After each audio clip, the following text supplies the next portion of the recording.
Retro. Hey, this is Lauren Mary Kim, and I'm the stunt double for Ahsoka Tano in Clone Wars and the armorer in The Mandalorian. You're listening to Dennis and Jay on Podcast Stardust. This is the way.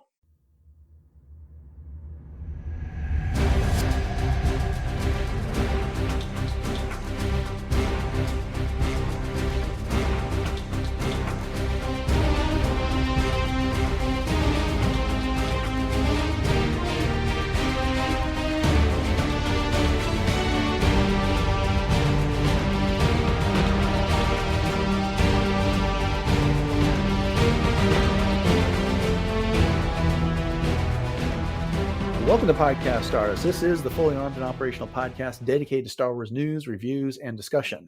We are your remote clone farmers. I am Dennis Keithley. And I am Jay Krebs. And we are starting the week off with a discussion of another episode of the Clone Wars. More on that in a second. Jay, will you go ahead and remind everybody what our social media contacts are before we get started? Yes, and our transmitters are fully operational. We are on Facebook and Instagram at Podcast Stardust. All right. The dish is aligned. The signal is boosted to maximum output. The shield is down. We are now broadcasting to the galaxy. So we're going to be covering episode 10 from season 2 of the Clone Wars, which is called The Deserter. Before we get into discussion, Jay, you want to go ahead and give us the summary of this episode? Absolutely. After destroying General Grievous' starship, Obi-Wan Kenobi and his clone army pursue the Separatist general to the surface of Lawquane. They must stop him before he can find an active transmitter and escape the planet. During the pursuit, Captain Rex is shot by a Commando Droid. His injuries are non-life-threatening, but severe enough that he has to take shelter at a nearby farm while he recovers. While there, he meets Lawquane, a clone that has deserted the Grand Army of the Republic and started a family of his own. Although Rex doesn't approve of Cut's decision at first, he gains respect for him when they are forced to fight off Commando Droids that attack the farm. In the end, Grievous narrowly makes his escape, and Rex decides not to report Cut for desertion. Yeah. Okay. So what did you think about this episode overall? Okay, so this may come as a surprise to you, but this is one of my favorite episodes of Clone Wars ever. And I think a lot of it has to do with, I've made no surprise to anybody that I am a huge clone fan in terms of their personalities, their independence, the whole mythos, not only of the way that they are created, but also their rights as humans. And, bringing in, as we were, talking also about Legends very recently here, with things like the Karen Travis Republic Commando books. I loved those books so much. And so Cut's story for me, it just really hits home in so many ways. And I think that it probably did for a lot of other people too, because he reappears in the Bad Batch. And, there's obviously a story-driven reason for that. But I just love the way that the story was framed. I love what it gets into with the idea of what is family, what is duty, what does it mean to be a quote unquote good soldier. And not only that, but there's so many things about this episode that are absolutely gorgeous. I mean, just right off the bat, when they get to the ground on Lawquane and the fact that they're in the golden hour. And, it's twilight and it's just beautiful. So there's just so many little beats like that to this. And of course, the music is always amazing as well. Kevin Kiner always knocks it out of the park. But yeah, overall, love this episode so much. What's your take? Well, what I've discovered as we've been doing this rewatch is that how many really excellent episodes of the Clone Wars there are. And this one is no exception to this. Would I rank it as one of my favorites? I don't know that I necessarily say that, but it is a really outstanding episode of the show, and I liked it a lot. And when I watched this series the first time, one of the reasons I was watching is I want to see cool Jedi action. I want to see the clones doing stuff. I want to see General Grievous doing stuff like that. And so occasionally the message would get lost on me. The discussion that they're having, Rex and Lawquane are having here about, being able to choose your own path and that type of stuff. But it's the rewatches that, you've had an opportunity to enjoy all the eye candy, and now you're getting an opportunity to really dive a bit into what the episode really stands for. that makes this great on this one. And frankly, there's a lot of things that I had assumptions about on this episode that proved not to be true. Well, I don't want to say there's a lot of things, but there's a few things, anyways, that when I kind of did some research on this, and we'll get to that as we get through our discussion here. I want to talk about General Grievous and Obi-Wan's pursuit of him first, because although important and it does have a significant amount of screen time, it is the less significant storyline of this episode. I mean, that's my take. Do you agree? Oh, no, I totally agree. Yeah. I mean, it's kind of the backdrop for what Rex and Lawquane are going to do there. But we had to see in the last episode, Obi-Wan came with this entire plan to rescue Master Ethkoth and then capture General Grievous. And things, of course, did not go according to plan. Both Obi-Wan's cruiser and Grievous's ship get destroyed, and he gets onto a transport and then into an escape pod, and they crash here on Seleucami. And so Obi-Wan is desperate to capture him before he can get off world. And I mean, I'm not sure that I've seen this type of determination out of Obi-Wan anywhere else. Yes, I've seen him be determined, but he is really laser focused and desperate to capture Grievous in this episode. That really stood out to me. Yes, and desperate is the word that I would definitely use to describe it as well. I mean, he's hanging on by, I think, what he feels like is his last thread in a lot of ways. And he just keeps slipping through his fingers and slipping through his fingers. And even, when he's just almost right there and he sees that transport just taking off. I mean, and you get that shot from the back of Obi-Wan, and he just hangs his head and almost just, does the pounding of the fist kind of thing, and we're right back to where we started. And he almost had him too. I mean, he was so close.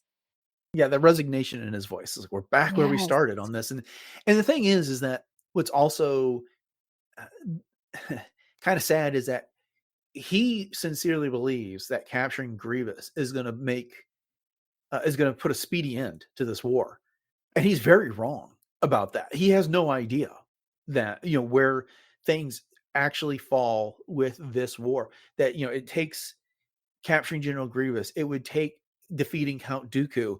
But even if those things had happened inadvertently earlier in the war, you still have Darth Sidious in the background pushing all the buttons, who just would have promoted somebody else, who just would have found another way to keep this going. From, he is the Phantom Menace that would have kept propelling this war. But Obi-Wan there's two faces of this war for the Separatists for Obi-Wan. One's Dooku, one's Grievous. And as far as he's concerned, they just had that conversation in the last episode, where Obi-Wan is chiding Grievous about this. It's like, what have you gained from all this? And Grievous is like, I'm in charge of the largest droid army that's ever been, and, most dangerous and lethal droid army that's ever been assembled. And Obi-Wan's like, yeah, but to what end? They've got no soul, no spirit, no real loyalty other than what they've been programmed with. And so, that's it. It's like, if I can get rid of this guy, then the droid army falls. And it's not that case, but he's the one that's been face to face with Grievous more than anybody. And so you could see why he's so determined. Did you get at all worried about him with that determination? Because, and that desperation to get Grievous, that, I mean, I trust Obi-Wan, but if this was Anakin, I mean, would you not have been a little concerned about this being, fuel for falling to the dark side? Right. Oh, yeah, for sure. And, again, that desperation that's there. And I think for Obi-Wan too, he is under the impression that, as you said, taking out Grievous and taking out these other major players are the things that are going to be the downfall. But I also don't think that he's under the delusion that it's just going to automatically just magically stop the war. But these are big chess pieces. And I feel like he thinks that he's got a major responsibility because everyone else is looking to him as well. They're counting on him to be able to do this. And he's the master should be able to take this, this cybernetic general down. But yeah, I mean, he is a little, I wouldn't use the word manic, but he's a little unbalanced for Obi-Wan, and it's uncharacteristic for him. Yeah, no doubt. I think my point is that he believes what's being presented to them. that the war on this is driven by Dooku and Grievous, and to an extent, he's right. They are major pieces. There's no doubt about that. But the what he doesn't know is what we know as an audience, that it's not ultimately Grievous and Dooku that are going to put in that you have to worry about. There's this other Sith Lord out there that engineered this entire thing. So while he's frustrated, it's by the turn of events here, it's kind of like, take takes a less Obi-Wan, that would have been a huge move, but you ultimately really haven't shortened the war by Mhm. not getting Grievous here. Okay, Yes. let's move on here. So Obi-Wan's divided up the forces a little bit, and he sent Rex out. Kind of interesting. It's Rex reporting to Obi-Wan as opposed to Anakin. Usually that's the pairing when it comes Mhm. to Rex and a Jedi, and Ahsoka after Anakin. That's the other big pairing. But um, while they're out kind of patrolling, looking for these escape pods that might have transmitters on them, a couple of Republic commandos, not Republic, droid commandos, commando droids, get the drop on Rex and they shoot him in the shoulder. As you said in the summary, it's a non lethal shot, but he's in no condition to continue the pursuit. And they find this farm that is under, at first glance, the control of a Twi'lek named Sue. And she's not too happy to see them, but they say, hey, look, he's sore. We just, he's injured. We just need a place to store him. We'll stay out of your way. And so she relents, even brings them food under all this. What'd you think, before we get into Cut's relationship and discussions with Rex, what'd you think about Sue and her children, Jack and Shia? Well, of course, as we find out later in the episode, she is married to Cut. So you can look back on this and think to yourself, well, honestly, she's trying to protect her homestead because Mhm. these clones that are coming in there, she knows are going to be a threat to, reporting Cut and potentially taking him away from their family. But Mhm. I think there's also a part of her, and even Cut says this later, when people need help, we're going to help them no matter what. That's who we are. And for Sue, that's part of her value system, is that she's going to help people no matter what they need, as much as she can do without putting herself at risk. And then also because I think that there's still maybe a little bit of a compassion for clones in general, just because Cut was one. And of course, she knows his entire backstory and what he went through. And so I'm sure that she feels a little empathy or sympathy, at least, Mhm. for, them, even just for what they stand for, and wants to be able to reach out and help them. See, my thing was a little different on this. It's like trouble shows up at her door and she's Mhm. got a duty to her children there. And so, she greets them with a rifle at the front. She's pointing a rifle at them. And, it's like, I can't remember exactly what she says, but she's not particularly happy to see them. But it's only after the clones plead for a little bit of assistance. It's like, he's injured, we're not trying to bring the fight here, yada, yada, yada. And so she agrees that, they can go use the barn. And I don't think she realized the trouble that Cut was going to be in if they discovered him there. Mm. Um, until so now at the end of the episode, she's asking Rex if he's going to turn Cut in, and I think it's clear to her at that point.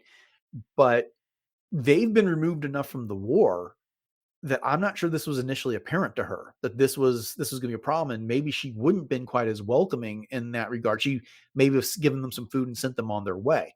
Mhm. But again, they needed help, and so she was willing to do so. But I don't think she quite understood and this is not to call her naive or less intelligent. It's just not been a part of her existence, her part of her life. Yes, she's married Sure. to a clone, but I just don't think this may not have been something they ever talked about, Mhm. if these clones would have ever shown up at their Yeah, and doorstep. I think that's fair too, because maybe Mhm. Cut didn't tell her that being reported as a deserter was a possibility, because maybe he didn't wanna worry her as well. I Mhm. hadn't thought of that. Okay, so she's married to a clone, Lawquane. I think that's great that he took a last name. I have no idea where it came from, but that's awesome. And they have children. Up until the viewing today, I always assumed that that was their biological children, that it was Cut Mhm. and Sue's. But I was reading through the episode guide, And it specifically says this is Cut's adopted family. And when I went to verify that on Wikipedia, they said that these are adopted children. Now, they could have been Sue's natural children, but they are not Cut's natural children. And I guess that surprised me because I can't recall an explicit line that addresses that in the show. And, the daughter, Shia, has got that patchy skin coloring that looks like it's a blend between like a blue Twi'lek's pigment and a clone's pigment on Right. it. And then Jack has got a face that looks like it's something between a clone and a Twi'lek. And they Right. both have the Laku on there. So that surprised me today. I mean, did you know that before today, or what was your impression? No, I had no idea that they were supposedly adopted. I also Mhm. assumed that they were Cut's natural children because Jack does look like Cut in the face. And Mhm. I often think to myself, I wonder, as he grows older, what kind of implications that has for him, as a young man going out into the universe kind of thing. But I did not think that they were adopted.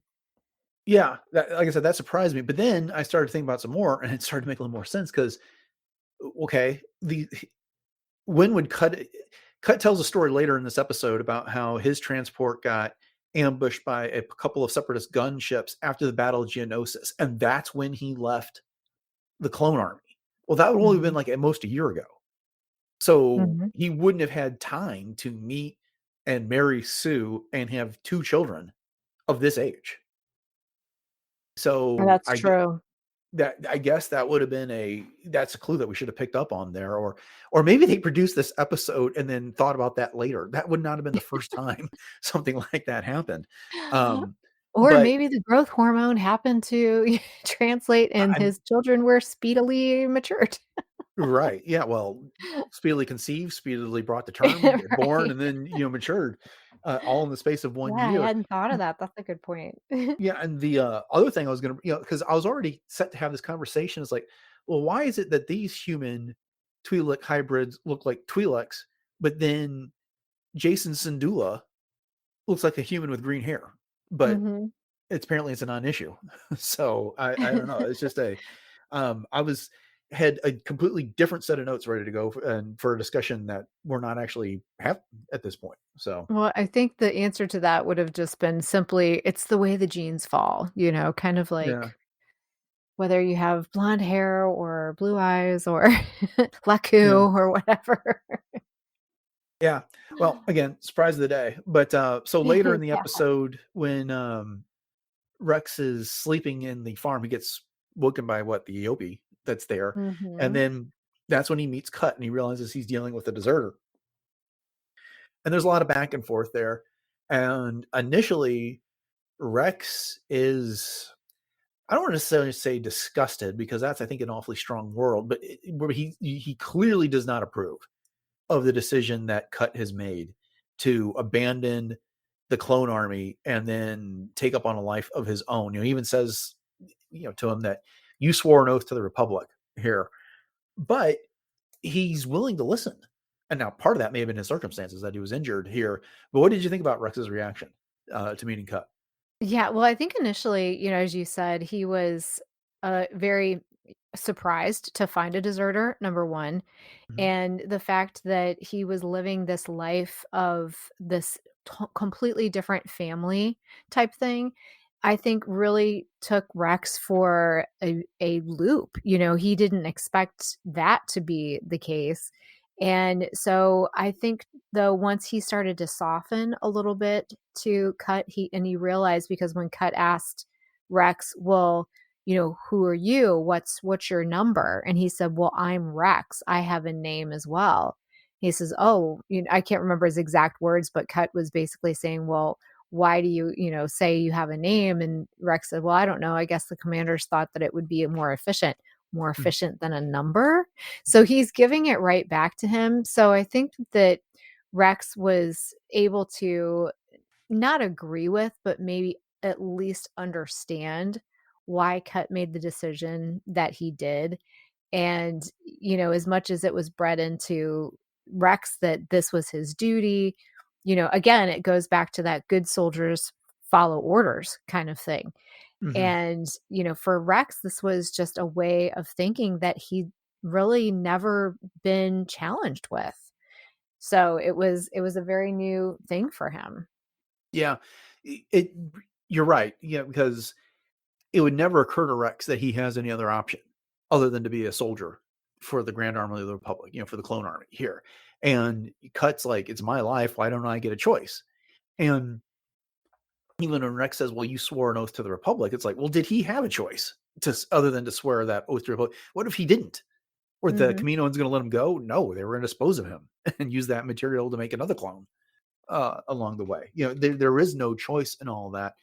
So, the other thing is that it occurred to me when watching this today is that when Obi-Wan goes to Kamino and he meets with Tanway and Lama Su, and they're talking about how the clones have been genetically altered so they're not as rebellious as Jango Fett is, and that Mhm. they're a little bit more willing to follow orders and stuff like that.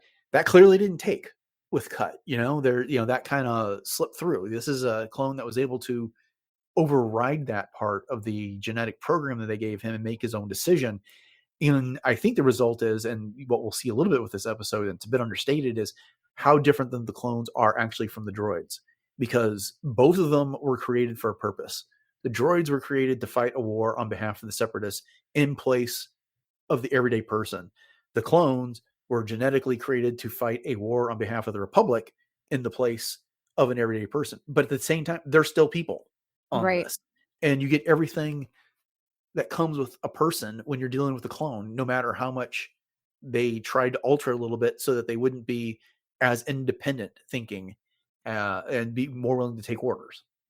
Right, right. And there's a few points that it makes me think about as you were saying some of those things. And one of those goes back to the whole idea of these little Twi'leks, and Twi'lek human hybrid kind of things, and the way Mm-hmm. that the genes fall and everything like that. Well, we know things like there are the blonde variants of the clones. I mean, Rex is one of them. We also have Omega. We have Cut, who has kind of a reddish brown hair. There's Mm-hmm. been clones with blue eyes. So, what's to say that there is a different chemical makeup, if you will, of problem solving and decision making, even in the frontal lobe kind of thing. But I think for Cut, what it comes down to, because Rex was very at first kind of adamant that Cut was a coward. Right. He deserted because he was a coward. Well, once Cut really explained to Rex that he left because he realized how much his life didn't mean, that he wanted to give his life meaning.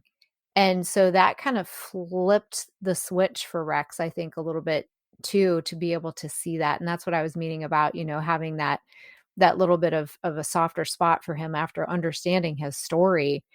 Mm-hmm. And, it still comes down to the fact that, as you said, clones are people, they are humans, they are biological beings. And one more observation, just really quickly, too, when you're just talking about Django, and Django says, I'm just a simple man trying to make his way in the universe. Cut says a very similar line about farming and living his life there on Salakamai, which I thought Mm-hmm. was a very, very smart little nod to that. Yeah. See, I think the other thing is with some of the genetic programming that Rex has gone through is that it never occurs to him that any clone would want any type of a different life. They Right. the for them it's like they have this purpose, and we see it a number of times. The mission always comes first, and they're willing to put themselves in the line of fire to in place of the Jedi. And they do have a survival instinct. They just don't recklessly throw their lives away, but they understand their purpose in all of this. And so for a clone to reject that is a completely foreign and alien concept to Rex. It's like, what do you mean you want some other type of life? That's that. It's not, and I don't think it's fair to necessarily blame Rex for being like closed-minded. That's part of the genetic engineering that came for these clones. Right. That, Right. that they went through. And to your point, some of the there's been enough variations that we get a clone here that thinks differently and for himself.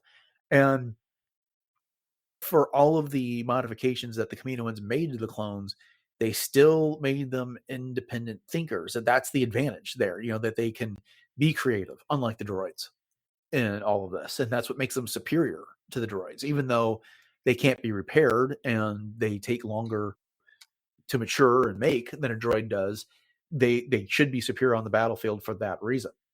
But anyways, moving on here, I think we kind of covered Cut's decision to defect. They have a lot of this conversation over a game of Dejarik here. And this is the first time this has shown up in the Clone Wars, and the episode featurette was all about this. Yes. And did you get to watch it this time? I did. Yes, it was Yeah. so fun to watch. Yeah, just Dave Filoni geeking out about recreating the Dejarik table, and how in the end they replicated the stop animation movement. And he's like, he goes, I just knew that George Lucas would say, well, you had the technology to make it smoother, so why didn't you? Right.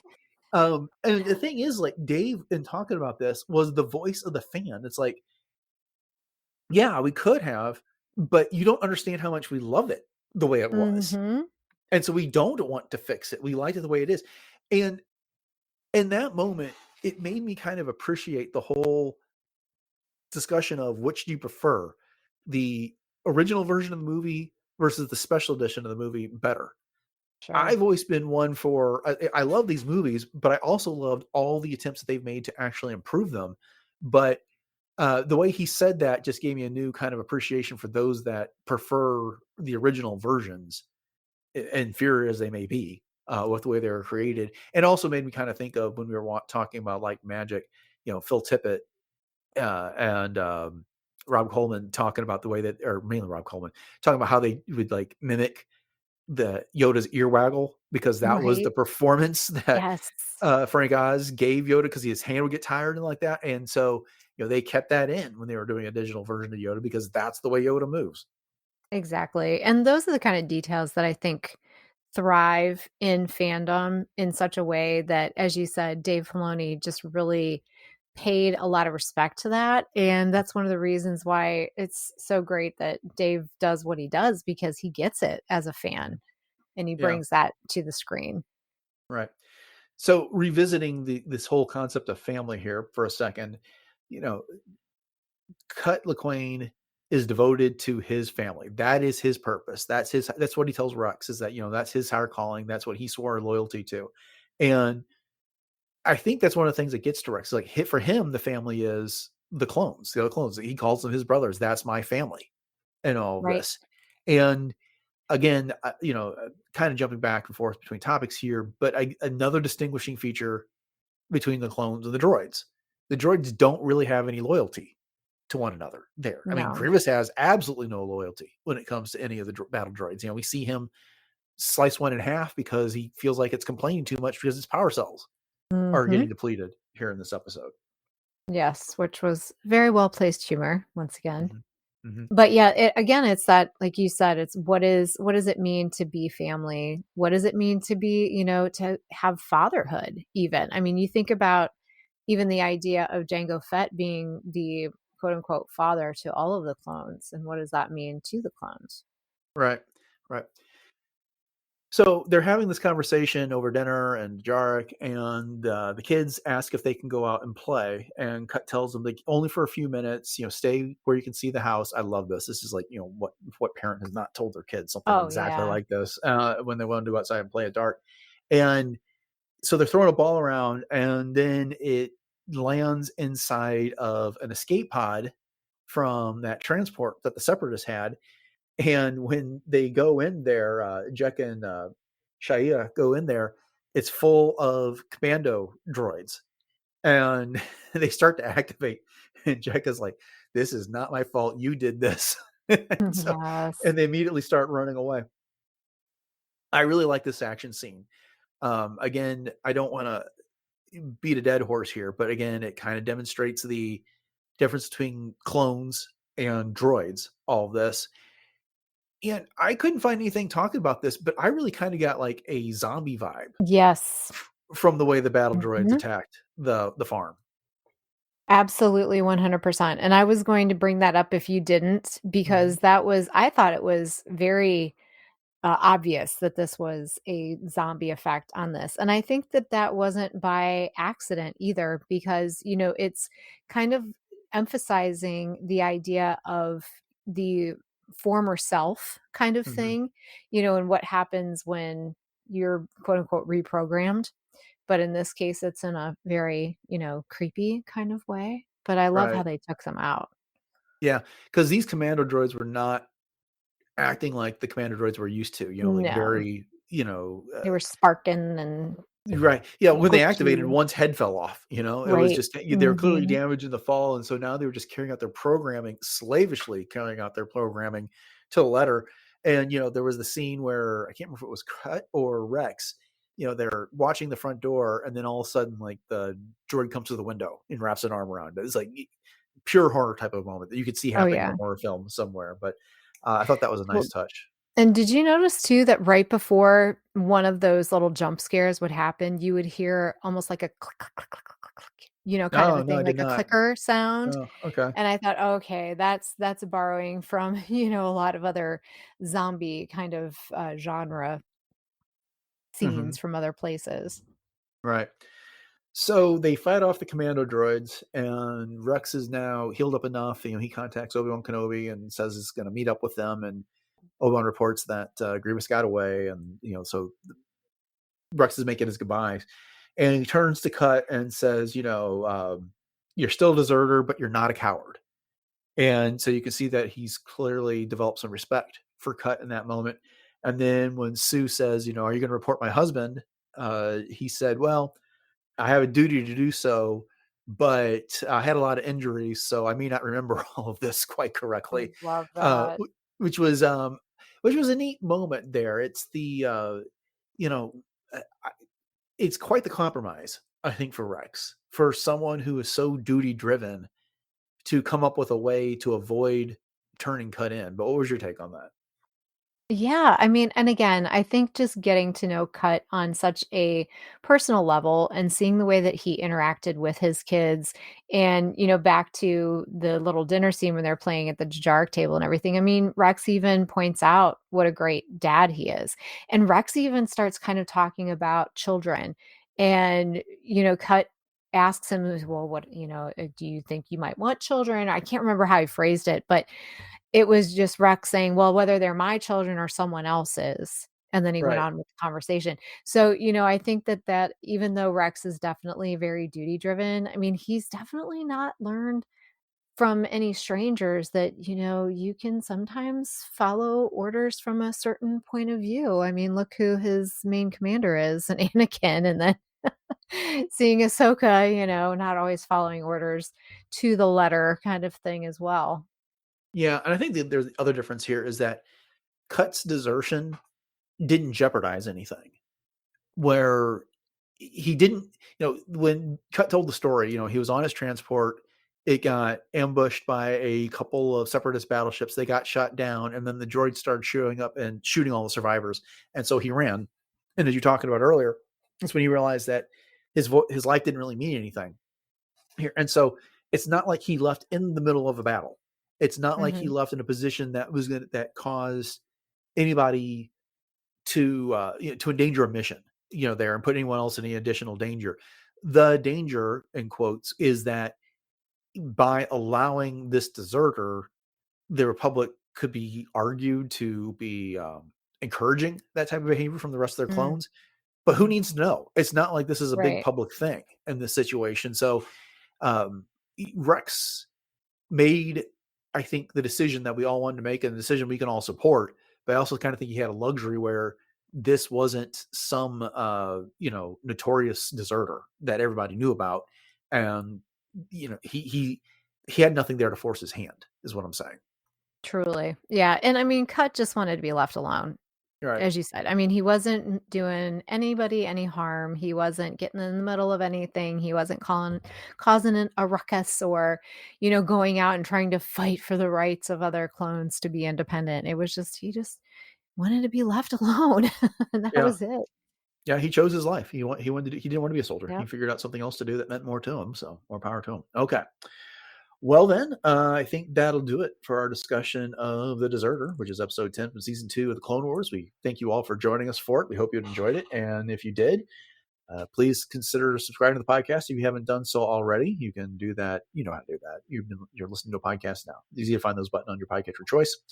And once you've done that, we greatly appreciate it if you could rate, review, those type of things for the show. That helps others find us.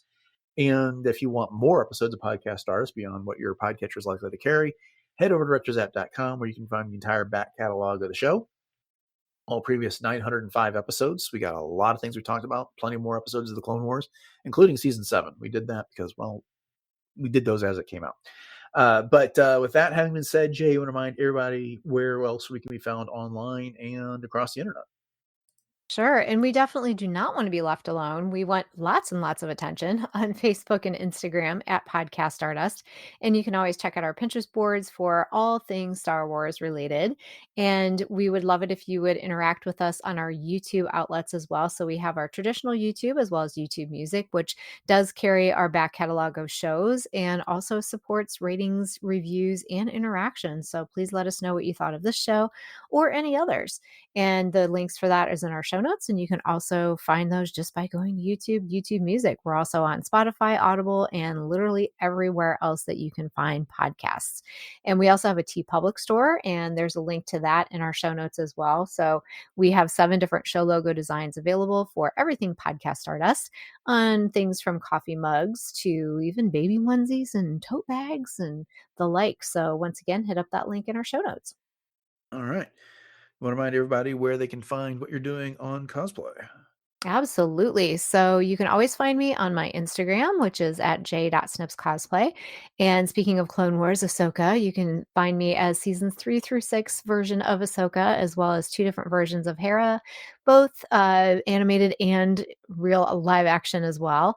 The Fourth Sister Inquisitor, as well as my original concept Mandalorian based on Tahiri Vela, and some other fun things as well. So once again, that's at j.snipscosplay. All right, upcoming on the show on Wednesday, we're going to be looking at some Star Wars comics from Marvel with a discussion of Inquisitors.